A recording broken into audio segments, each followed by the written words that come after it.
Assalamualaikum warahmatullahi wabarakatuh. Baik, teman-teman, di sini saya akan sedikit menjelaskan tentang kebijakan fiskal, baik itu kebijakan fiskal konvensional maupun kebijakan fiskal Islam. Kebijakan fiskal itu sendiri dapat diartikan sebagai langkah-langkah yang diambil pemerintah untuk melakukan suatu perubahan-perubahan, baik dalam sistem pajak maupun pembelanjaannya, yang bertujuan untuk mengatasi masalah-masalah ekonomi yang dihadapi oleh suatu negara. Kebijakan fiskal mendapatkan perhatian serius dalam tatanan perekonomian Islam sejak awal. Dalam negara Islam, kebijakan fiskal juga merupakan salah satu perangkat yang digunakan untuk mencapai tujuan syariah. Tujuan tersebut adalah untuk meningkatkan kesejahteraan masyarakat dengan tetap menjaga keimanan, kehidupan, intelektualitas, kekayaan, dan juga kepemilikan. Dalam prinsip Islam, kebijakan fiskal dan anggaran belanja bertujuan untuk mengembangkan suatu masyarakat yang didasarkan atas distribusi kekayaan yang berimbang, yang menempatkan nilai material dan spiritual pada tingkat yang sama. Kebijakan fiskal dapat dianggap sebagai alat untuk mengatur dan mengawasi perilaku manusia yang dipengaruhi oleh insentif yang disediakan dan meningkatkan pendapatan pemerintah melalui perpajakan, pinjaman, dan jaminan terhadap pengeluaran pemerintah. Kebijakan fiskal dalam suatu negara juga tentulah diharapkan harus sesuai dengan prinsip-prinsip dan nilai-nilai agama Islam. Mengapa demikian? Karena tujuan pokok agama Islam adalah untuk meningkatkan kesejahteraan umat manusia secara keseluruhan. Kebijakan fiskal secara konvensional dan kebijakan fiskal secara Islami tentunya memiliki kesamaan, terutama dalam segi tujuan umum, yaitu sama-sama menganalisis dan membuat kebijakan ekonomi. Tujuan dari semua aktivitas ekonomi bagi semua manusia adalah untuk memaksimumkan kesejahteraan hidup manusia, dan kebijakan publik adalah suatu alat untuk mencapai tujuan tersebut. Meskipun dalam kebijakan fiskal konvensional dan kebijakan fiskal Islam memiliki kesamaan, namun keduanya memiliki perbedaan yang sangat prinsipil. Sistem konvensional, konsep kesejahteraan hidup yang ingin dicapai adalah untuk mendapatkan keuntungan yang maksimum bagi individu dalam kehidupan tanpa memandang kebutuhan spiritual manusia. Maka dalam sistem Islam, konsep kesejahteraannya sangat luas, yaitu meliputi kehidupan di dunia dan di akhirat, serta peningkatan spiritual lebih ditekankan daripada pemilikan material. Kebijakan fiskal menurut ekonomi Islam diharapkan melaksanakan fungsi alokasi, distribusi, dan stabilisasi dalam suatu negara yang mempunyai ciri khas tertentu dan nilai orientasi, dimensi etik, dan sosial dalam pendapatan dan pengeluaran negara Islam. Sistem perpajakan Islam harus menjamin bahwa hanya golongan kaya yang makmur yang mempunyai kelebihanlah yang memikul beban utama pajak. Ciri kebijakan fiskal dalam sistem ekonomi Islam: yang pertama, pengeluaran negara dilakukan berdasarkan pendapatan sehingga jarang terjadi defisit anggaran. Yang kedua, sistem pajak proporsional. Pajak di dalam ekonomi Islam dibebankan tingkat produktivitas, misalnya kharaj. Besarnya pajak ditentukan berdasarkan tingkat kesuburan tanah, metode irigasi, dan jenis tanaman. Yang ketiga yaitu zakat, yaitu berdasarkan pada hasil keuntungan, bukan pada jumlah barang.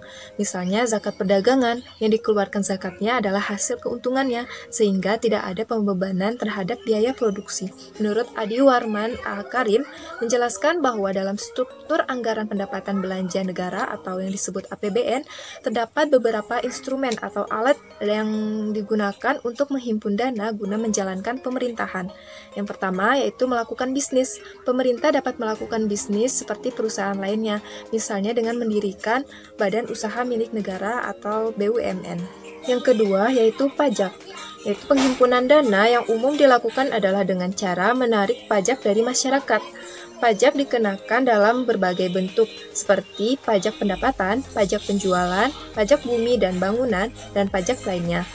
Pajak yang dikenakan kepada masyarakat tidak dibedakan terhadap bentuk usaha, sehingga dapat menimbulkan ketidakstabilan. Pajak juga dibebankan oleh produsen kepada konsumen dengan menaikkan harga barang atau jasa. Yang ketiga yaitu meminjam uang. Pemerintah dapat meminjam uang dari masyarakat atau sumber-sumber yang lainnya, dengan syarat harus dikembalikan di kemudian harinya. Masyarakat harus mengetahui dan mendapat informasi yang jelas bahwa di kemudian hari mereka harus membayar pajak yang lebih besar untuk membayar utang yang dipinjam hari ini. Selanjutnya yaitu instrumen kebijakan fiskal dalam Islam. Dalam perspektif ekonomi Islam, kebijakan fiskal memiliki dua instrumen. Yang pertama yaitu kebijakan pendapatan yang tercermin dalam kebijakan pajak. Yang kedua yaitu kebijakan belanja atau pengeluaran. Kedua instrumen tersebut akan terlihat dalam anggaran belanja negara.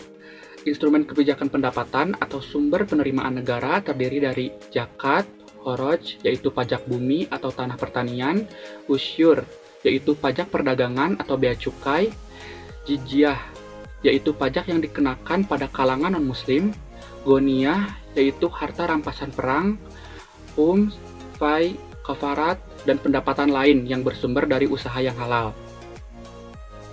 Pemungutan zakat, kharaj, jizyah, dan berbagai sumber pendapatan negara lainnya itu mempunyai dasar sesuai dengan ajaran Islam, baik yang terdapat dalam Al-Quran ataupun As-Sunnah.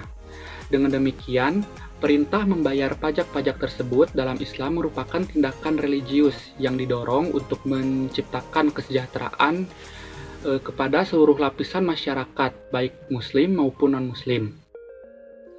Dalam sejarah Islam, kebijakan fiskal menempati posisi strategis dalam rangka membangun tata kelola keuangan negara dengan terencana dan terarah. Adi Warman Karim dalam bukunya Sejarah Pemikiran Ekonomi Islam menyebutkan bahwa paling tidak instrumen kebijakan fiskal yang terekam di awal pemerintahan Islam sebagai berikut. Yang pertama yaitu peningkatan pendapatan nasional dan tingkat partisipasi kerja. Yang kedua yaitu kebijakan pajak. Penerapan kebijakan pajak yang dilakukan Rasulullah seperti kharaj, jizyah, khums, dan zakat menyebabkan terciptanya kestabilan harga dan mengurangi tingkat inflasi. Yang ketiga yaitu anggaran. Dalam penyusunan anggaran selalu diprioritaskan untuk membelanjakan yang mengarah pada kepentingan umum seperti pembangunan infrastruktur. Yang keempat yaitu kebijakan fiskal khusus. Dalam menerapkan kebijakan fiskal secara khusus, Rasulullah melakukan dengan berlandaskan persaudaraan. Adapun instrumen kebijakan yang diterapkan yaitu yang pertama memberikan bantuan secara sukarela untuk memenuhi kebutuhan kaum muslimin yang kekurangan. Yang kedua yaitu meminjam peralatan dari kaum non-muslim secara cuma-cuma dengan jaminan pengembalian dan ganti rugi bila terjadi kerusakan. Yang ketiga meminjam uang tertentu dan diberikan kepada mu'alaf.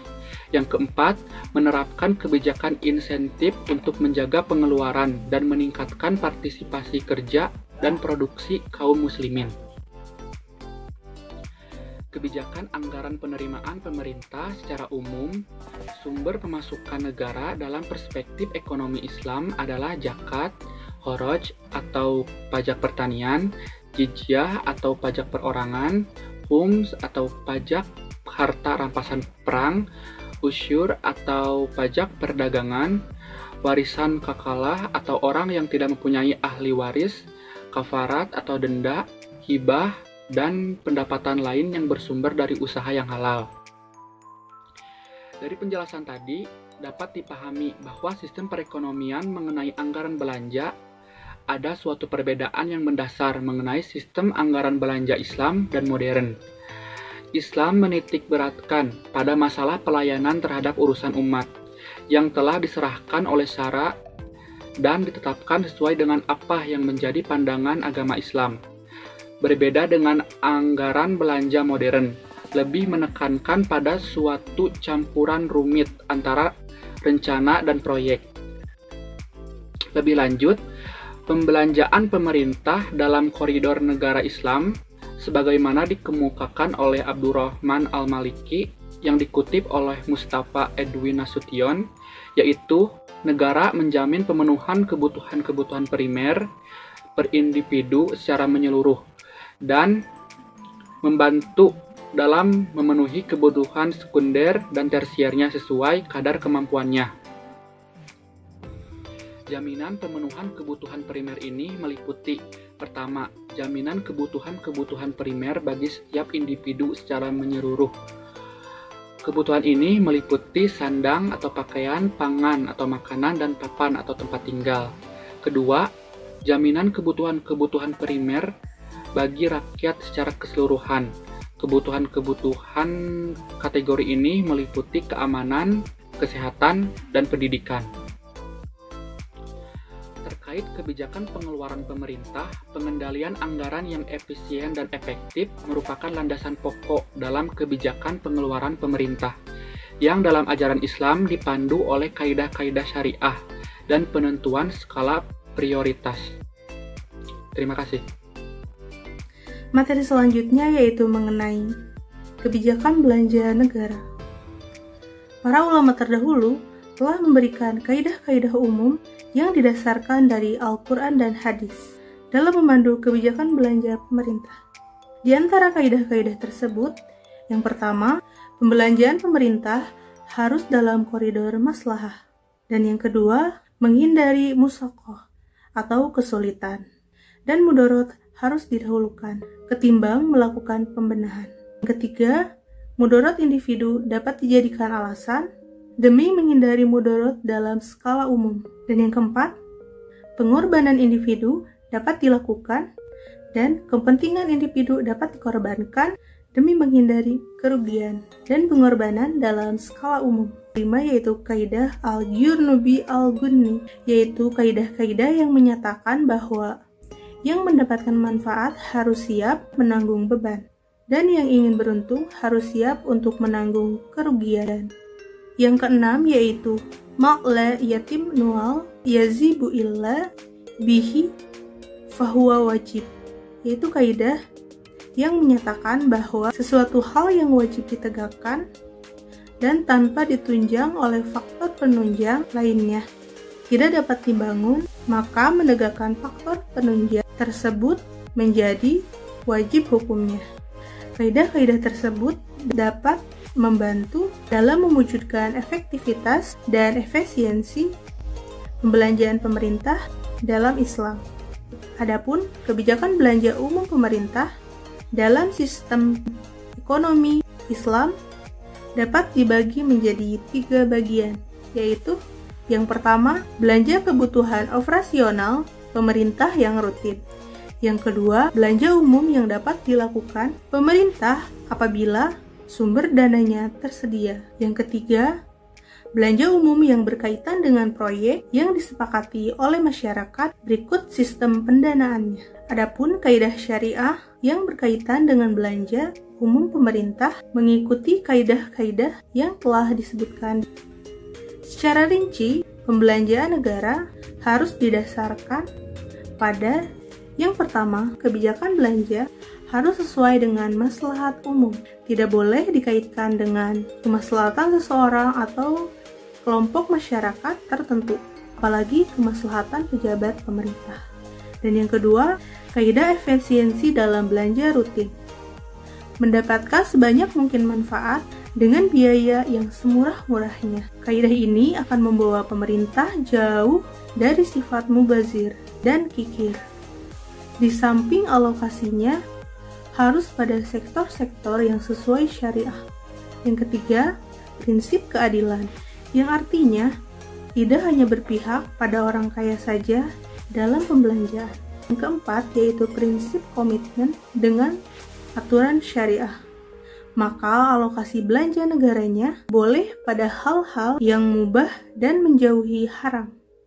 Yang kelima, yaitu prinsip komitmen dengan skala prioritas syariah, dimulai dari yang wajib, sunnah, mubah atau daruroh, hajiyah, dan kamaliyah, di mana konsep kesejahteraan hidup yang ingin dicapai dalam kebijakan fiskal konvensional atau modern adalah untuk mendapatkan keuntungan maksimum bagi individu dalam kehidupan tanpa memandang kebutuhan spiritual manusia.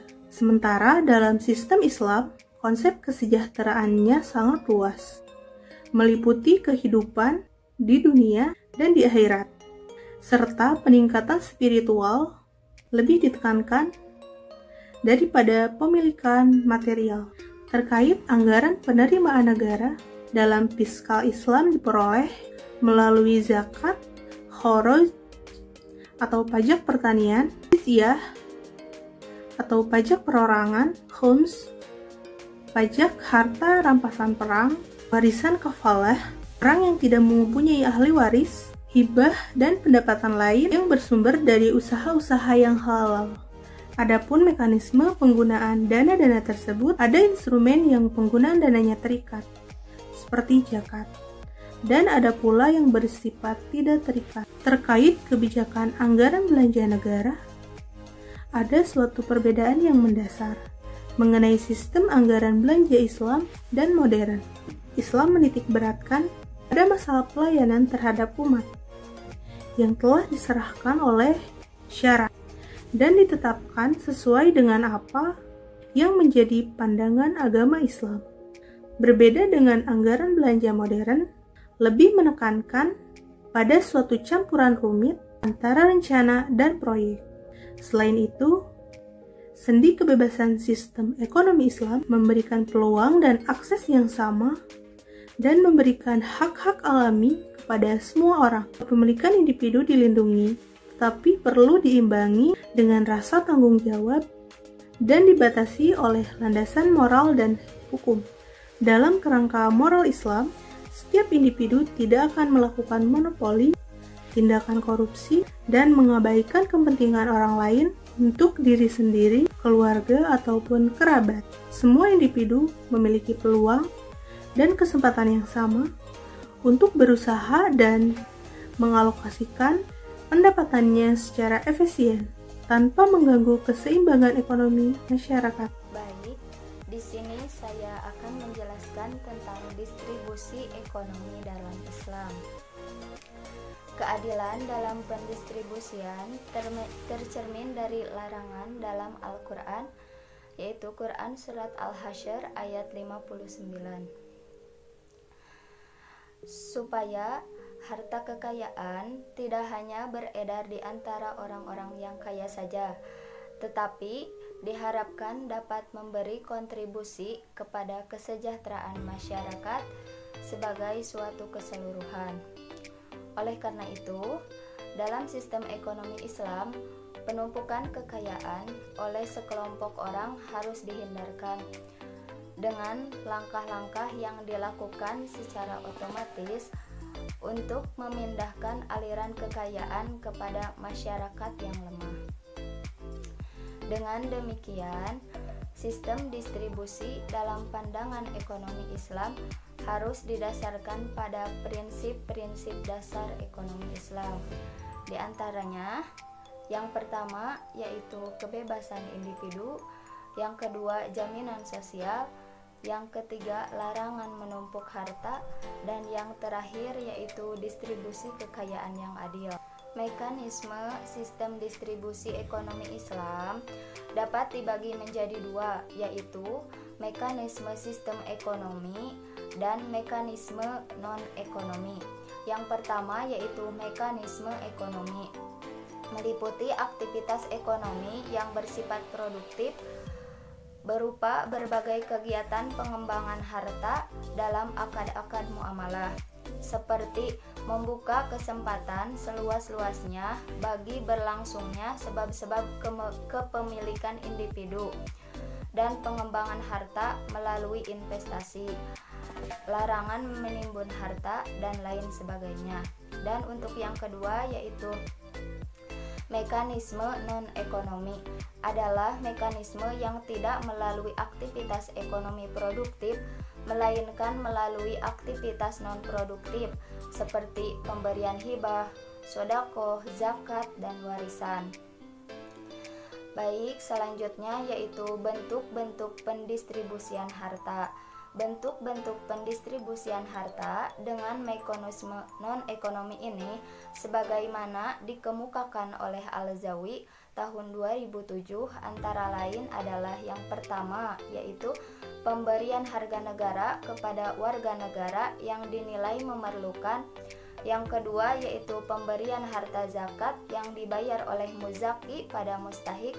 Yang ketiga yaitu pemberian infak, sedekah, wakaf, hibah, dan hadiah dari orang yang mampu kepada orang yang memerlukan. Dan yang terakhir yaitu pemberian harta warisan kepada ahli waris. Dengan demikian, terdapat beberapa instrumen yang mampu mewujudkan distribusi dalam ekonomi Islam Di antaranya yang pertama yaitu implementasi zakat, yang kedua yaitu implementasi sistem bagi hasil dan pengembangan institusi Baitul Mal. Untuk yang pertama yaitu implementasi zakat. Zakat merupakan instrumen paling efektif dan esensial yang tidak terdapat dalam sistem kapitalisme maupun sosialisme. Secara ekonomi, zakat berfungsi distributif, yaitu pendistribusian kembali pendapatan dari muzaki kepada mustahik, serta zakat mekanisme non-ekonomi diperlukan, baik disebabkan oleh adanya faktor penyebab yang alamiah maupun non-alamiah. Implementasi zakat merupakan komitmen yang kuat dan langkah yang konkret dari negara dan masyarakat untuk menciptakan sistem distribusi kekayaan dan pendapatan secara pragmatik dan permanen. Upaya ini merupakan wujud nyata dari upaya mewujudkan keadilan sosial dan mencerminkan keadilan sosial dari ekonomi Islam. Yang kedua yaitu implementasi sistem bagi hasil dan pengembangan institusi Baitul Mal. Instrumen pentingnya dalam proses keadilan distribusi ekonomi adalah sistem bagi hasil. Sistem ini dapat membangun pola kerjasama dan persaudaraan antara pemilik modal, sohibul amal, dan pemilik yang memiliki skill mudorib, sehingga terdapat transfer kekayaan dan distribusi pendapatan. Sistem bagi hasil akan mengiring para pelakunya untuk bertindak jujur, transparan, dan profesional, terutama dalam hal biaya, sehingga pemberian keuntungan maupun kerugian diketahui oleh kedua belah pihak dan dibagikan sesuai kesepakatan bersama.